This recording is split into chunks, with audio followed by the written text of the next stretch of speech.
myself again. But it's the only way you're ever gonna learn. You look back and it's all in the past. I'm dwelling on the thoughts I cannot say to you. If I don't say the words, then maybe it's not. Morning, welcome to NUFC Matters with me, Steve Wraith. I did have Mick with us, but I think he must have dropped his phone and ended up off screen. So we'll wait until he gets sorted out.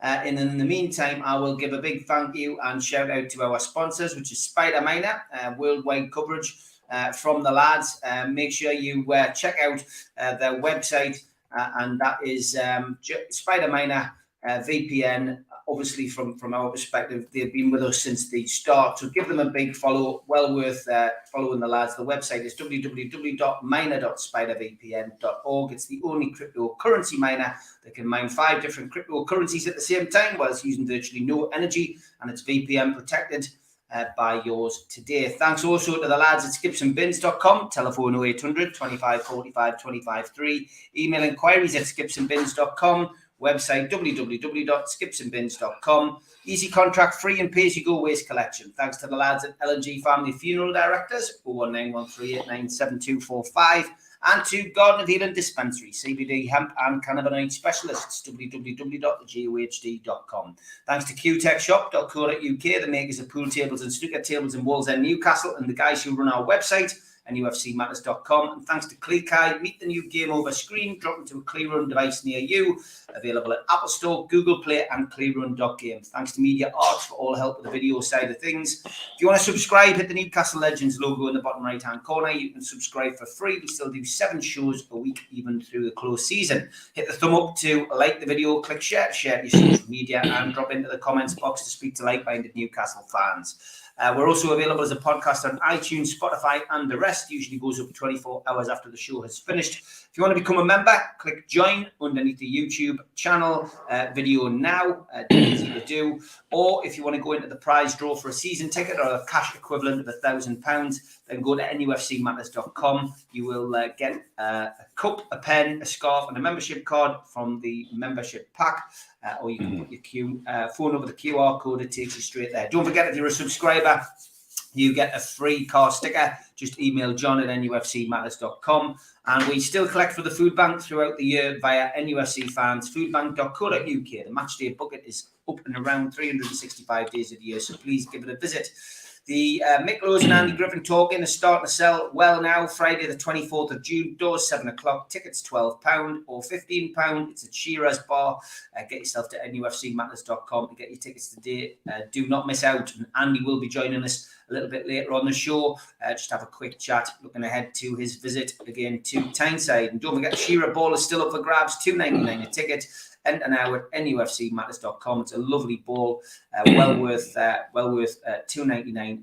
Jump in on that today, and let's get that sold out over the weekend. And don't forget, the Crazed Gangsters Behind Bars screening takes place at the Irish Centre on the 11th of June, 12 o'clock with a 12:30 kick-off. Tickets are a £5. All proceeds to St. Pete's Palliative Care Unit, who looked after my mother in her final days. And big thank you to Stu Penman, Chris Hall, and John from Q-Tech for buying tickets and sharing them out. So there are a few tickets available for free if you contact John at NUFCmatters.com. They have been paid for by people who can't make it. And get yourself along. It'll be a good afternoon and a chance to meet a few people from NUFC Matters. Mick, I flew into the adverts because you disappeared. But welcome back. I was just about to say you must be worn out by now. I did. Good night. I think we had a little bit of a glitch, and you had about a 5-minute spell of all sorts of nonsense. But there you go. We're here. We're here. We're ready. We're here, mate. And we want to know, because we're finishing off this weekend with people's look back on last season before we start looking ahead to the new season. I'm just going to take you through the list that we compiled for everybody else, and it's starting with your best signing of the season, Mick. Yeah, I mean, obviously, what I would say is, because as is always the case with these end-of-season reviews and end-of-season awards, some of them don't necessarily follow into the same pattern or the same job spec as others. So there's one moment of the season, there's one performance of the season, etc., etc., and one or two just cross across the others. So I've just sort of added a little bit of everything, and hopefully made a bit of sense with each. In terms of the best signing, I mean, it would be easy to say that it's easy, but it would as easy to say it's pretty tough, because 5 out of 5 did fantastically well. I mean, I know Joe Willock was already at the football club in the summer, but I think Joe Willock, by his own admission, didn't really hit the heights that he did last season. And, you know, let's hope he'll kick on again next season and get to sort of back to the heights he were at the tail end of 2021.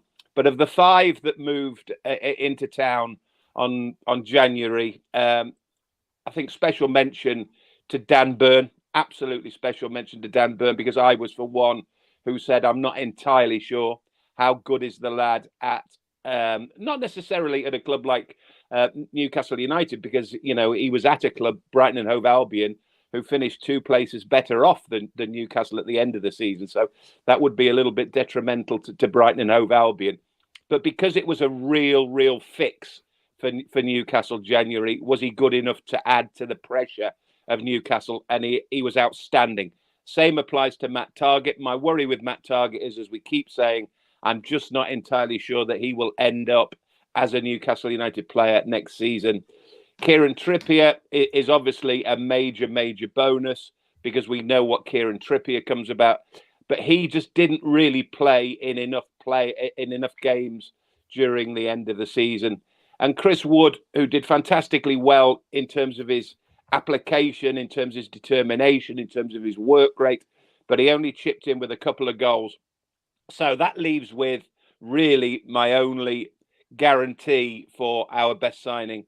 And it's not only just because he's a best signing and was the best signing in January, he's also potentially one of the best signings that this football club could ever have made. And he will certainly be the best signing at this football club in the foreseeable future. He's only 24 years of age. He's Brazilian. He's chipped in with 5 goals in no time at all. He looks a class act. He looks a proper special player. So absolutely no doubt for me, our best signing of the summer was Bruno. And Bruno, I just really sincerely hope will go on to be a huge player for Newcastle United. Yeah, don't get many arguments of people in the chat, I don't think, on that one. No. Your most improved player, Mick? Well, again, I'd have to say that while Bruno was, with the exception of Kieran Trippier, the only real, for me, genuine contender for best player. In terms for most improved player, again, I think it's an absolute stone wall certainty, simply because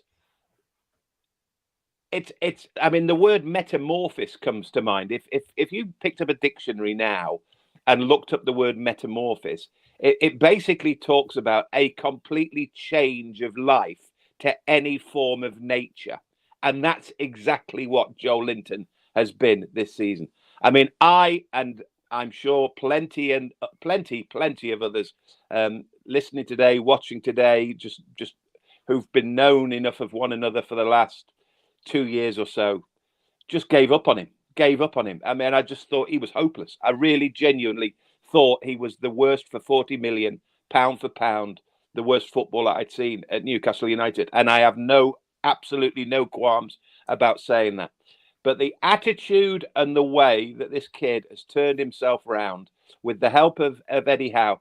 But, you know, as much as Eddie Howe was a big part of it, and the fact that Eddie Howe allegedly got him back to midfield, and the big difference is because he's a midfield player when previously he was used as a striker, I don't care about that. At the end of the day, it comes down to the person himself. It comes down to the human being to apply themselves, to really decide, sod this, I'm not going to keep stalling. I'm not going to keep not doing what I should be doing. And his attitude has been absolutely sensational. Yes, he didn't get too many goals. Yes, he gave away too many fouls. Yes, he was a bit fouling in terms of this, that, and the other. But just his attitude was absolutely fantastic. And I think what as well I liked as well is not only was he incredibly popular with the fans by the end, but he was incredibly popular in the dressing room as well. and with the rest of the squad, because you could see that they've seen the way that he's turned his life around. He has completely turned his life around, not just his ability to play football, but his work. His life in general at Newcastle and Newcastle upon Tyne has really, really turned it round. So no doubt about it. I mean, if I could contend one or two, I wouldn't go. I've heard John Joe Shelby mentioned, and I've heard Ryan Fraser mentioned, but they're too good. They're too good a players in the past to be improved. They're not improved. They just failed a little bit for a little while. The one I would say who has been improved is Fabian Schär. I would give him a definite mention, because I think, a bit like Joel Linton, previously he was a disaster waiting to happen on occasions. He'd give away mistakes. He'd make mistakes. He'd give away goals. And he has got consistently a better performer over the last 6 months. So Fabian Schär would be a definite contender. But Joel Linton, without a shadow of a doubt, is the most improved player. Don't forget, we've got Andy Griffin joining us. I can see him in the green room. He will be with us in about 15 minutes' time. So great to have him joining us just to talk a little bit about his return to Tyneside to do the talking with Mick. John just puts this up. Last night, Joe Linton actually won our NUFC Matters Player of the Year award. 3,602 votes for Big Joe, 72% of the vote. Bruno came second, Dan Burn came third. So, well deserved. Joe Linton getting a lot of plaudits. Best match or performance, Mick, of the season for you? I'm going to stick with best match. I'm going to ignore performance, because I'm going to move performance into sort of moment of the season. Okay. Because the performance could be more than a football club. It could be also an individual, etc. But the best match, without a shadow of a doubt, is Arsenal, and I don't care which people look at it. And it was the last game of the season. But when you beat Arsenal by 2-0, if you look at the 5 games that Newcastle lost in that final run of players, 4 of them were Champions League players, and the only other one was Everton. But Arsenal, they bucked the trend with beating a top 6 side. And they not only beat them, they beat them well as well. From top to bottom, from end to beginning, they played very, very well against Arsenal. And I just think it gave us a little bit of an indication that maybe that glass ceiling. I know the top 3 for me, Manchester City, Liverpool and Chelsea, are monsters, absolute monsters. It's going to be incredibly difficult for anybody to get into and break into the sort of standards they set. But if all of a sudden, on the basis of what we saw that night at St James's against Arsenal, I know Tottenham can be a little bit flaky, and then you look beyond that at Leicester, at West Ham United, etc. You just do begin to hope. You do begin to dream, and we needed that. I think what was the leading up to that night. I think we'd lost or not won 20 of the previous 21 against Arsenal. I mean, It was staggering. It was a gimme, wasn't it? It's been a gimme for years and years now under the Ashley regime. We don't get even close to the top teams. All of a sudden, we turned it round. We beat Arsenal 2-0, without a doubt. For me, best performance of the evening. I mean, there were 1 or 2 contenders. Leeds, I'll talk about in a couple of seconds, was a very, very important game. I thought they played very well at West Ham United. That was significant, because it was at the cusp when we're just beginning to turn it around. In a strange way, I really liked the 2-0 win away at Brentford as well, because we looked then as if we were a team who were confident enough to go to away games and dominate teams and say, look, I don't care if you're Brentford. I don't care if it's a pokey little ground. We're going to show you we're Newcastle United. And they played very well that day. But Arsenal, without a shadow of a doubt, for me, best match of the season. No, fantastic. Yeah, just to mention, I'm not sure whether Andy's aware, but we do know you're there, Andy. We will bring you in the next 10 minutes, mate. So just stay tuned. Go back in the garden and keep doing your petunias. Stop giving away any of Andy Griffin's secrets. He's been a gardening. Good stuff. Okay, moment of the season then, Mick. Well, this is, as I say, where I've slightly changed it and gone off on a tangent, and instead of making it sort of the orthodox best player, best improved, best game, best this, best that. Moment of the season for me is the manager, because it would be completely wrong of anybody in any award system for allegedly players at Newcastle United this past season, that you don't give the guy who was the most important member of the entire squad some sort of return, and that is Eddie Howe. Absolutely sensational. He came having in the knowledge that Unai Emery was allegedly wanted from Spain, decided to turn it down. Who do we go to next? And I don't care what anybody says. In the same way about Joe Linton, anybody who tells me otherwise, tells me porky pies, that they thought that Joe Linton was a very, very fine player before he is now, I don't believe it. Same way as Eddie Howe. Anybody who came and said, I'm absolutely guaranteed that Eddie Howe will turn Newcastle United round and will make them into an 11th placed team this season, I don't believe it. I do not believe it. Yes, you hope that he'll keep us back in the Premier League. Yes, he'll make us survive. But did we ever thought he'd make us 11th? Did he ever make us think that a club that defensively was like a kitchen sieve would start, preventing goals left, right, and centre? Yes, we didn't score quite as many, but the way that he turned it round, and the way that in that final 18 games of the season, 20 games of the season, where we won 12 games, is staggering. Absolutely. He never got too high about it. He never got too low about it. If you remember, I made the point on this very podcast way back that, Dean Smith at Norwich had gone in at exactly the same time to try and repair the situation there. Steven Gerrard had done exactly the same situation at Aston Villa, and they'd all won 4 games very early. Eddie Howe had won only one of his first 10. They had that awful FA Cup defeat against Cambridge. And then you go to Leeds and you think, dear me, this is getting really, really twitchy now. And yet he stuck at it. They won at Leeds. And then from then on in, him and his team and his ability to turn that squad round. Yes, he was helped by the signings. But again, I'll make this point as well. I am absolutely certain in my own mind, and this is why it was important we got Dan Ashworth. I think single-handedly he's run the entire football club this season, essentially, the footballing side of things. I think, yes, 1 or 2 chipped in with who we might and who we might not sign in January. I think the decisions were made by Eddie Howe. So not only is he doing the tactics, not only is he working with players, keeping players at key moments in the right frame of mind, but also he's going out and he's trying to find players, and he's getting proper players rather than perfect players. And he's finding Dan Burn, and he's finding Matt Target, and he's finding Chris Wood, and he's finding these sorts of players. Then not only that, he galvanizes them into a squad that manages to do what it does. He's bright, he's breezy, he's very, very pragmatic. He has been a very, very important player.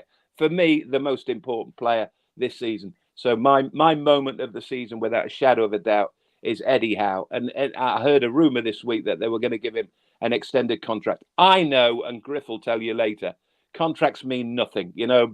Bobby Robson was there 1 minute, gone the next. Footballers, players are there 1 minute, gone the next. And there's nothing you can do about it, genuinely. If you could have the biggest contract in the world, but if they want you gone, you're gone. So, yes, I'd love him to get a new contract, but I just think he deserves a new contract because he deserves for what he's done for the past 8 or 9 months. Fantastic, Eddie Howe, fantastic. Yeah, top man, and deserves all the plaudits he gets. Goal of the season. Goal of the season. I'll slightly maybe surprise 1 or 2. I don't know, because the outstanding for me anyway, probably the eye-catching goals of the season would be, of course, Bruno's flick against Southampton. I remember being at Leicester with John and the lads that afternoon against Leicester, and that absolutely thrilling winner with Bruno's header in the dying seconds. But for me, the goal of the season is, as with Eddie Howe, the most important game of the season, and that was John Joe Shelby's win against Leeds United. Steve, they'd won 1 of 21. 1 of 21. To say that they were perilous would be the understatement of all time.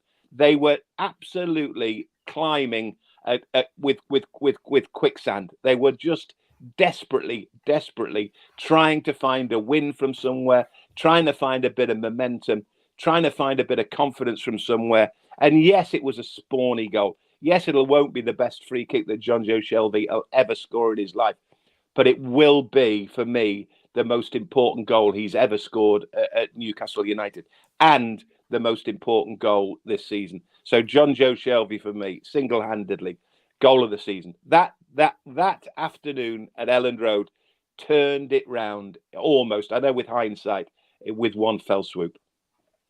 Okay, this is the final topic now for last season review, and that is player of the season. Well, having said what you just told me about 3,000 people and 71% going for Joel Linton to be player of the season, and already having told you that I believe he's most improved player of the season, I'm not going to go with Joel Linton player of the season, just because I want player of the season to be the guy on a pedestal. And I'm sorry, as much as I've just told you about Joe Linton and how I think he's been incredibly improved, at the same time, I want it to be a proper player, the quality player in the squad, if it's possible. You don't want them only having half a dozen games all season. So I remember this conversation we had a year ago, when we talked about this, that, and the other. And again, there weren't too many contenders. And there are very few contenders for this as well. I mean, Bruno, you could have thrown into the mix. And Joe Linton as well. But I remember a year ago saying to you, I'd be tempted to give it to Joe Willock, because Joe Willock scored 8 goals, but he only scored 11 games. He'd only been around half a dozen, he'd only been around a few months. And as it's turned out, Joe Willock hasn't hit the heights this season. So maybe that's been proven. Yet again, or to say, in a different sort of way, it is a player of the season rather than somebody you're looking at long term. I've just got to go with Callum Wilson. I just love Callum Wilson, Steve. I really do. And I was a little bit surprised that 16 starts and 2 subs is not bad. I know he was injured for a long time, but he's played almost half the season. He's got 8 goals. So 8 goals in 16. He's got a rate of 50% a goal. And everything about him, he's proper. I think potentially he could be captain of the side. He thinks well. He looks well. As I've said at least 3 or 4 times, I think he's been for me, he still is the closest I've seen since Shearer, without a doubt. I know people have thrown in Demba Ba. I know people have thrown in Cisse. I know people have thrown in 1 or 2 others. But just the way that he conducts himself, just the way that his quality and everything about him, he just smacks of Shearer. The biggest problem is keeping him fit. But if we can keep him fit, he's an absolute godsend. And he, for me, will always be even just the 3 or 4 games you saw at the end of the season, it's just spectacular how much better he was and how much better we were when he played. So I give Callum Wilson our player of the season. Fantastic, yeah, and let's hope he has an injury-free season next year. Okay, thanks for that, Mick. Great to get your season review. We're going to bring in our special guest today, Mick, and I know you're going to have a little chat with him, which is great PR and publicity for our event coming up back end of this month. So it's a big welcome to Andy Griffin. How are you, Andy? Not too bad, thank you. How are you? Yeah, good. Good to see you, mate. Fantastic to have you here. Mick, over to you, mate. What can we expect on the 24th of June? Are you back in the garden? No. Once a He month, said- that, Mick. He rang me earlier and he said, is it video or on sound? I thought, is he having a shave? Is he having a suit and tie? What's he doing? What's he doing? You don't look any different. Well, I don't look any different to what to what you did at Newcastle. to what you did at 9 o'clock this morning before you decided to get on a video. There we go. You don't look any different, Andy, to be honest. I think I'll tell the jokes, gentlemen. Yeah. How are you? Yeah, not too bad. Not too bad. No grumbles. And if I did have any grumbles, there's no point in talking about them. No one listens, Mick. No. You've just heard Steve and I going through this season for Newcastle. I mean, we don't want to talk too much about the night of the 24th because there are some great stories, and you've got. I mean, you were blessed, weren't you, in many ways, to get the movement that you got to Newcastle. But I mean, fair to play or fair to say it's still very close to your heart, is it? This football club. Yes, very much so. You know, there's two football clubs that hold a very special place in my heart, and that'll be Stoke City and Newcastle United. For obvious reasons, I was there for 6.5 years, Mick, and in those 6.5 years, yes, things didn't go according to plan in terms of avoiding injuries. In terms of, I would have liked to have played more games. But the quality of game that I was able to play and the managers that I had, the players that I played with, and just the football club itself, it's a hotbed of football up there. Everybody knows what it means to the people. It's not an easy club to play for because there's a lot of pressure. There's a lot of expectation on your shoulders. And I'd like to think that I rose to that challenge as a youngster. I'd like to think that I embraced what the football club is about, or what the people in Newcastle are about, and that is rolling your sleeves up and showing passion and showing that you want to play for the black and white and you're here to win, to give your all. And yes, 6.5 years, a memorable, incredible, fortunate. You know, all those words, and I guess it's not until you actually leave. Well, it wasn't until I actually left, Mick, that you kind of then take a step back and look back at the football club and go, that was pretty amazing. That is a big club. And you know, every now and again when I do go up to Newcastle, whether it be with family or friends, when you're kind of going past the Angel of the North, something stirs within you. It really does. And I do have to go and maybe have a little walk past the stadium, and yeah, just incredible. Really was. You always struck me, and you still do now. You're very much a working class lad, aren't you? You're very much down to earth. Very, very grounded. I suppose in many ways that must have helped with Newcastle, because you're working with like-minded supporters. Yeah, I mean, my background is Liverpudlian council estate background, so very grounded. Coming from a background like that keeps you grounded. It realizes the position you're in, playing football and getting paid handsomely for it. And going up to a football club like Newcastle, where it's a very working class area, certainly suited me. And I think I was very fortunate with the clubs that I played for. The likes of Stoke, Derby, Portsmouth, Newcastle, very working class football clubs where the football club was everything to the supporters. And I know that, that might sound quite cliche, and I think a lot of fans can say that, but these are hotbeds of football for the working class person. And yeah, I think, it's those traits that my mum and my nan and my family installed in me, and the things that I saw as a kid growing up, I guess kind of mentally prepared you, should I say, for St James's Park. And like I said, it's not an easy place to go there. And, I'd like to think I was relatively successful. It's not an easy place to go. And when you leave, you think, I did okay there because of the pressure, because it's a hotbed of football. And I was very, very fortunate, Mick, to play in a time where it was the Bobby Robson era. And that was, along with the Kevin Keegan era, are two incredible times in Newcastle's future, in Newcastle's history. Don't want to give too much away from the 24th because we've got so much to say and talk about fellow teammates who you chinned, managers that you fell out with. But I'm right to say, aren't I, that you actually turned down another football club to go to Newcastle for less money. Now, again, going back to the point you made there, where you've not come from much money and you need money and everybody wants money, you turned down money to go to Newcastle.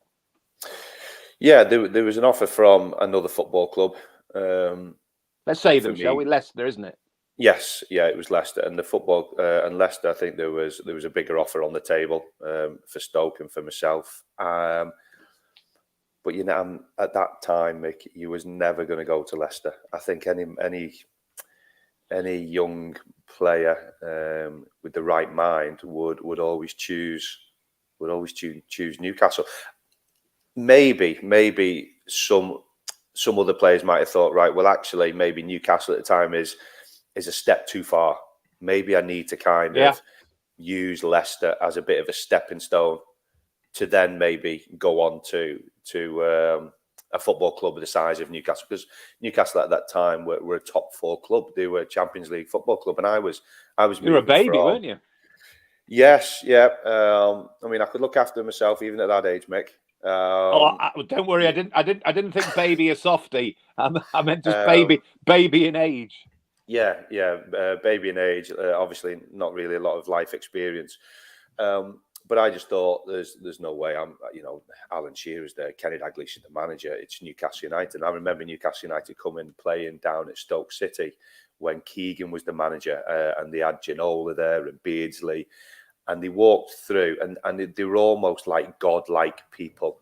There was 4,000 people, fans, at the Victoria Ground, and I think Newcastle ended up winning 4-0. And I just thought, imagine playing for this club. Then all of a sudden, Mick, within a split second or within 2 years, I've got the opportunity to join Newcastle United. Well, you're going to dig in, and you're going to make that move a reality, and thankfully it did. And not only that, I mean, FA Cups, Champions League, top sixes, Bobby Robson. I mean, as I say, we don't want to say too much, but I mean, it was a dream. How much did it hurt to leave? How much now do you resentment of it in any way? No. I mean, people talk about having regrets and resentment. I mean, I was at that football club, Mick, for 6.5 years. In one of its most. It's a long time. It is. Yeah, it is. So I was there for 6.5 years, 3 different managers, and possibly, along with the Keegan era, one of the most exciting periods of Newcastle's history. So you have to survive at a football club like that. You have to be constantly either putting in good performances, trying to stay fit, challenging to get in the team, and like I said, I didn't play as many games as I would have liked to have done. But there's also no shame in that because of the quality of player that you were competing against in terms of, getting a starting position. Aaron Hughes, Hughesy went on to have a wonderful career, a very elegant player. I think me and Aaron are kind of very much chalk and cheese. I'm a 5'10" ball of rage. Aaron was very, very composed and very elegant and, almost Alan Hansen-like. So, it wasn't easy to get into that team, and we were at one point you were challenging for the league title. I remember Manchester United clipped our wings and come into town, and put us to the sword. But we in our minds, we were trying to challenge for the title. We were trying to challenge for the cups, and it was Champions League football. And like I said, Kenny Dalglish, Ruud Gullit, Bobby Robson were my managers. I was a big fan of Stuart Pearce growing up. Big fan of Duncan Ferguson because I grew up an Evertonian. Speedo, Alan Shearer, Rob. I mean, then it's Dreamboat, isn't it? It's Dreamboat. I get picked up from a 2-bedroom terrace, Mick, in Stoke-on-Trent. Yeah. I'm not driving a car, and then I get picked up and then thrown into the Gosford Park Hotel, and next minute I'm asking Alan Shearer for a pass, or I'm sitting next to him in the changing room, and Kenny's your manager then. So it was just, things happen very, very quickly, and I also think when you are young, you don't really fully understand how incredible it is. And like I said, it's not until maybe you grow a little bit older or you leave a football club of that magnitude, and you just think that was amazing. That was pretty cool. So many things to talk about. Brilliant to listen to you just this morning. Just one final one before you go away, Griff. Can they turn it round? I mean, we'll talk about it more on the 24th, but do you genuinely believe the good times can get back? The good times could be back? 100%. Is Newcastle United not where Manchester City were maybe 10 years ago? So is Newcastle not now possibly the most exciting project in world football? Is that not where Newcastle is? The job that Eddie Howe has done since he's gone in has been nothing short of remarkable. He has done an incredible job, and if it wasn't for some other great managers, I think Eddie would have possibly got the Manager of the Year award. So can they get back to the times of like a Keegan or a Bobby Robson and Champions League football? 100% they can. But what I would say is, money it's not a guarantee for success. That money has to be spent wisely. You want to be buying the right players, but also the right characters. Do your due diligence on players. If I'm in that situation and I'm a manager, I'm trying to buy a footballer to really make a positive impact. The due diligence, I'm finding if he likes his steak, Mick, if he likes it medium. This is the due diligence that you as a manager, your backroom staff, the people behind the scenes, your recruitment staff, they're trying to bring players in. So the answer is yes. I certainly think they can. I don't think it's going to happen overnight. It's probably going to be maybe 6 or 7 years, maybe 5 years down the line. But it's just very, very, very exciting to see Newcastle United in this situation now, because we have been through the mill a little bit. I class myself as a Newcastle fan with 2 relegations. So the fans have been, they've been through it, haven't they? So fingers crossed that Eddie spends his money wisely, he can track the right players, and let's see where it goes. The most exciting project in world football. Brilliant words, Griff. Look forward to seeing you on the 24th. We'll have a good night, and I'm sure Newcastle fans will inordinately pay respects to you as well. So should be a great night. Thanks for coming in this morning. Thanks very much, Andy. Take care. Thank you. Bye. Great to have Andy on, Mick, and great insight into how you're going to interview them. Yeah. I love listening to you interview them. We've worked together many times. Yeah. This is going to be a great night. It's a great point he makes there, because what we're all talking about at this minute in time is players and money and players and money. And he says, be very careful with it. And he made a very good point there. It really, really, thought it dragged me back to an interview I did with Alan Shearer maybe 12, 15 years ago. And Griff was talking there about, you've got to get the right players, and you've got to find out whether they like this steak or do they want rare steak. You want to know everything about a player. Shearer this night at what was the bar in the gate used to have the booking thingy in the. Yes, Sam Jacks. So I did a night at Sam Jack's with Big Al years ago, and Alan Shearer, and he was a player at the time, said exactly the same. He said, if I ever got into management, what I want to know is I want to know everything about every player I want to sign. He said, I want to know what sort of toothpaste they eat. And that's, you see, that's Shearer saying the same things about Griff there. You want everything about these players. You want their steaks, you want their toothpaste, you want, are they the right sort? Are they the wrong sort? Are they the right kind? Are they a wrong kind? And that's what Eddie Howe did in January. And I'll tell you another thing, an interesting parallel between Eddie Howe and what Newcastle did in January. Remember, we used to talk about Eddie Howe and Newcastle in January. They wanted proper people rather than perfect players. That kid there is a proper person. And you heard him talking about what it's like to live in a council house in Wigan, and next minute you're at Shearer with Speedo, with all the superstars.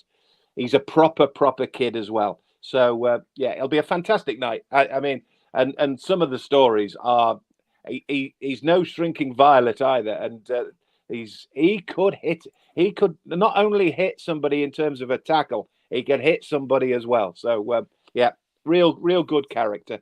Andy Griffin, top man. Last time I saw him, I shared a table with him and some seats with him at St James's Park when we were invited to the premiere of the Sir Bobby Robson documentary, and I was sitting with him and Andy O'Brien, another blast from the past, Obi. Fantastic to hear the stories. And this is going into new territory, because Andy's like one of the new breed, one of the noughties era. I mean, he played in the 99 Cup final, of course, against Manchester United, and but as he said, he was there for 6 years. So he's one of these noughties players who is breaking that barrier down and coming in and doing a talk, Mick, as well, which is great.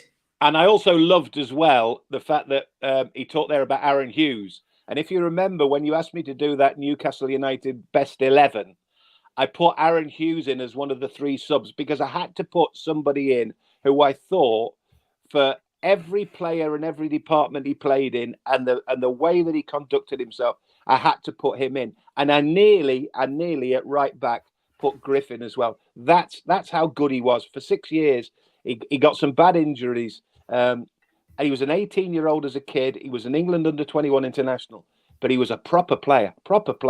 You know, he talks about Juventus. He talks about Barcelona. He talks about the FA Cup finals. You know, he's done it all. And he's so down to earth. It's untrue. Yeah. Okay. We've got about 15 minutes left, so let's get into some of the questions that have been asked today. Tom Dixon wanted to know what your thoughts are, Mick, on the pre-season friendlies. Of course, we covered it on the show last week that we'd been dropped in it from a great height, along with a couple of other UK teams, with the American trip being cancelled. But we have managed to pencil in quite quickly some rather interesting friendlies. Benfica away, of course, on the 26th of July, Atalanta on the 29th, and Bilbao. on the 30th, Bilbao. Some hard friendlies, some good tests there, Mick. Yeah, I would like to know. I'd like to think what I'd like to get an idea of what Eddie Howe makes of it, because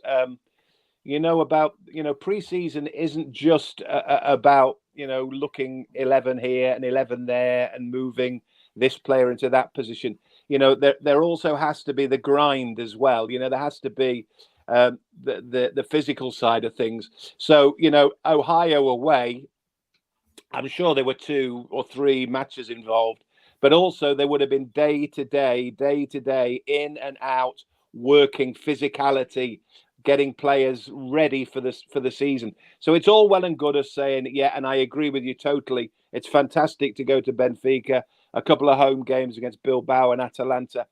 But really, as much as he will glean 1 or 2 little things from playing matches within pre-season, what he also needs, and needs more importantly, Eddie Howe, is to get his players worked together with his staff.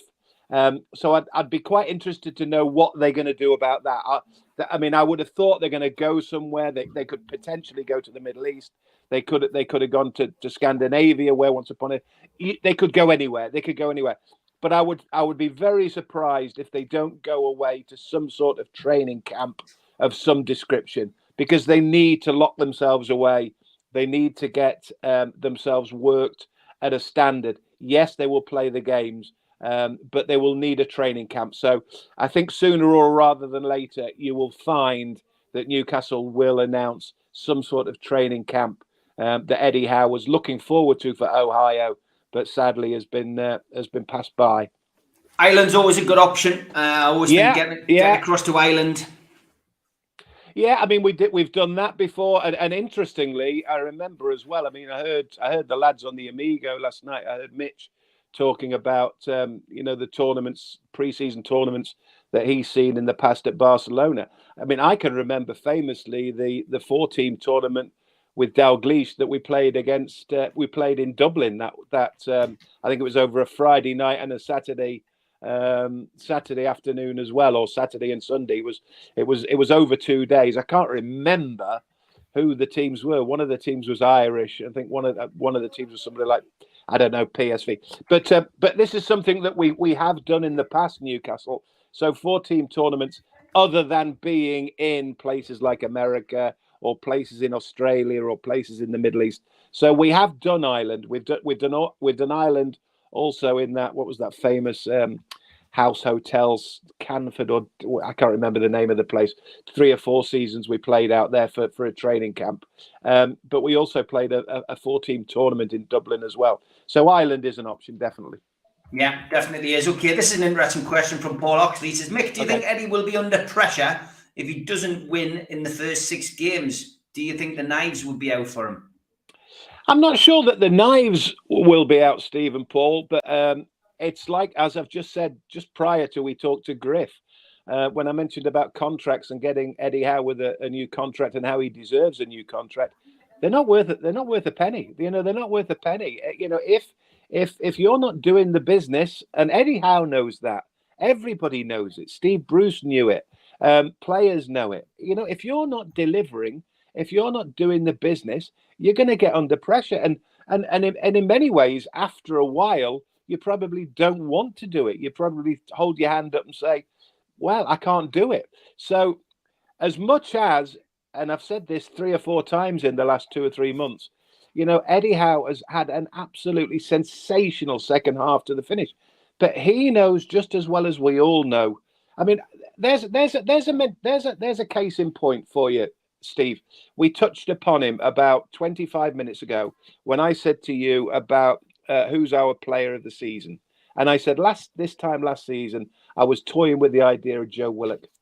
Now, who would have bet at this time last year when you and I sat in Newcastle upon Tyne? I remember being in your office and I said, whoa, do you know what it is? I'm tempted to give Joe Willock man of the season, but he's only been here 11 games or so, but he got 8 goals.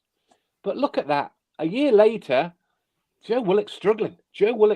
And in the same way that players can lose their level of finishing and playing, so too managers can do the same. So yeah, I mean, it'll be longer than that. I mean, it's not half a dozen, it's probably a dozen, Christmas.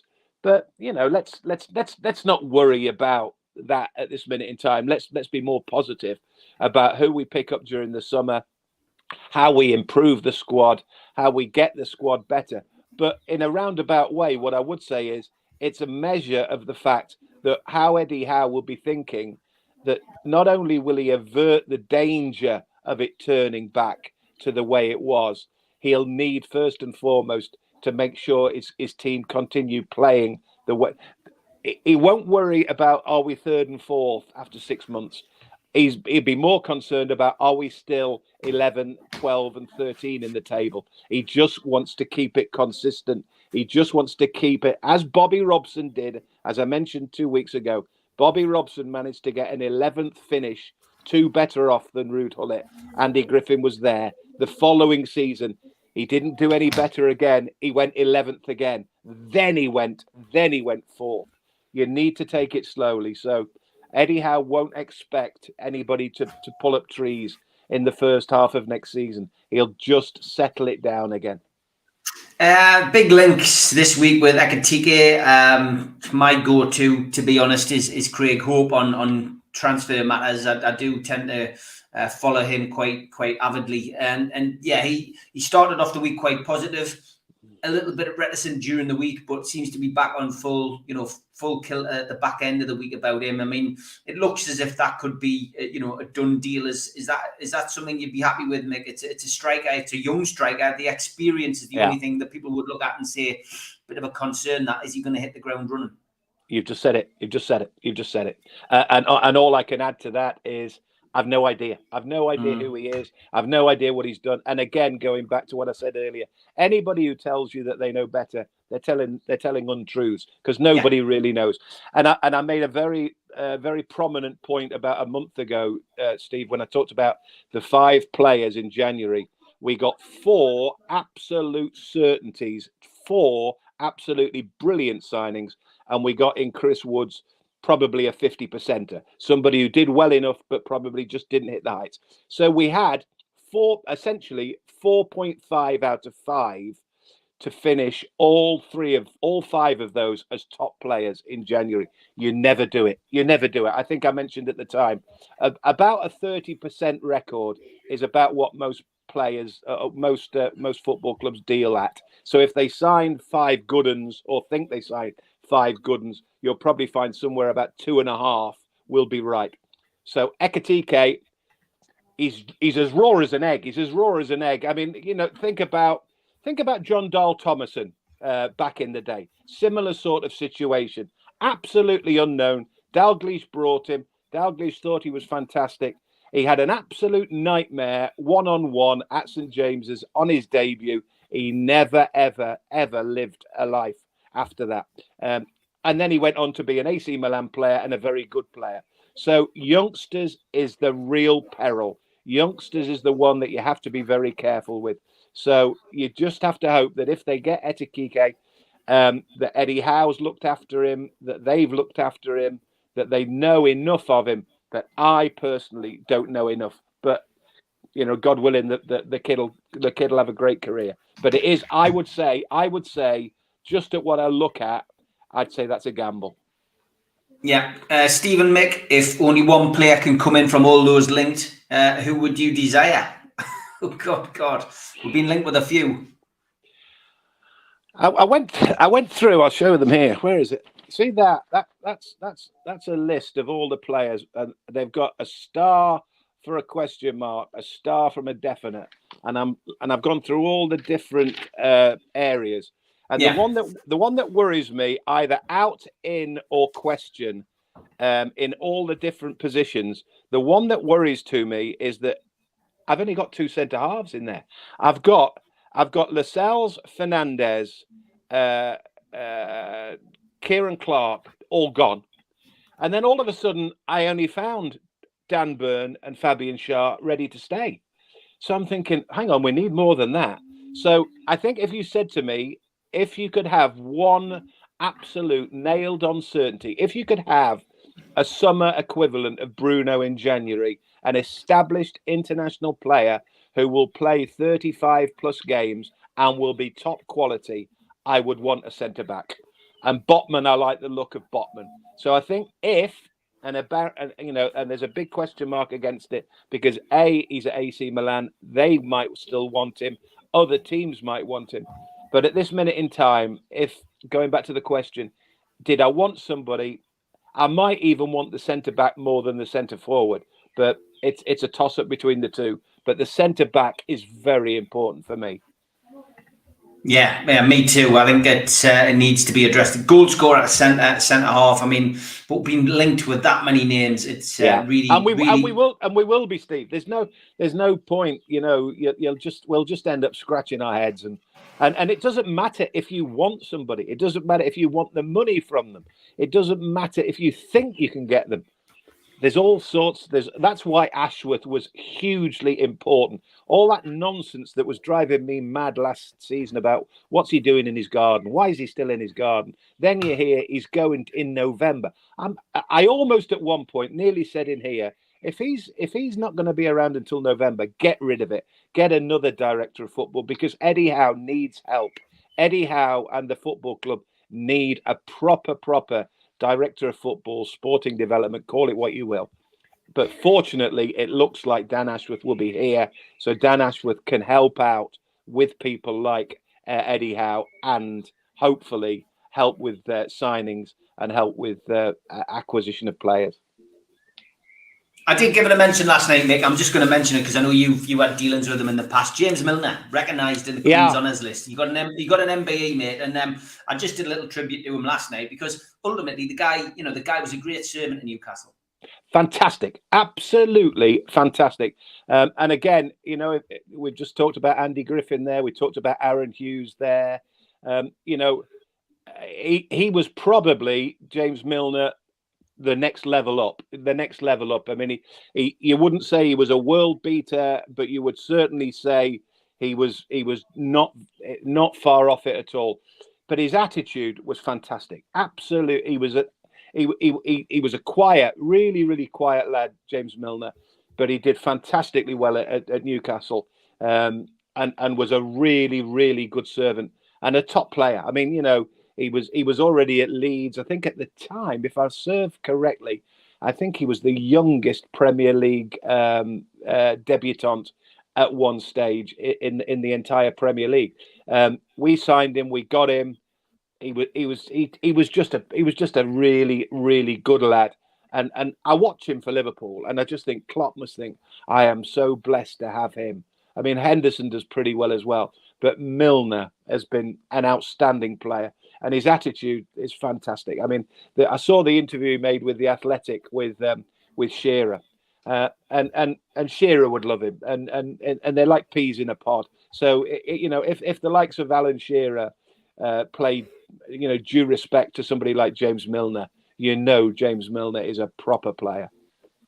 Yeah, top class, as always, Mick, this morning. Thank you as well for getting Andy Griffin on. A great opportunity to speak to another Newcastle legend. And don't forget, tickets are still on sale, £12. If you want to meet Andy Griffin and ask him a question, ask Mick a question, come along and meet the guys. Friday the 24th of June, doors 7 o'clock, tickets £12. VIP option £15, NUFCmatters.com. Get yourself onto the website and get them today. Do not miss out. It's going to be a cracking nighttime event, and should be a good chance for us to hear some great stories from. Honestly, I mean, I know people say these things, he's a legend and get along and blow smoke. Honestly, he's a brilliant kid. He was a good player for Newcastle, and it'll be a really good night. Really good night. You'll love it. You'll love the stories that he had, the things that he's done, the way that he talks about football. He's a bright boy as well. So yeah, Andy Griffin on the 24th, make a day. It really will be a special night at Shearer's. Mick, enjoy what the rest of your Jubilee weekend, mate, and look forward to seeing you next Saturday. Take care, pal. Take it easy.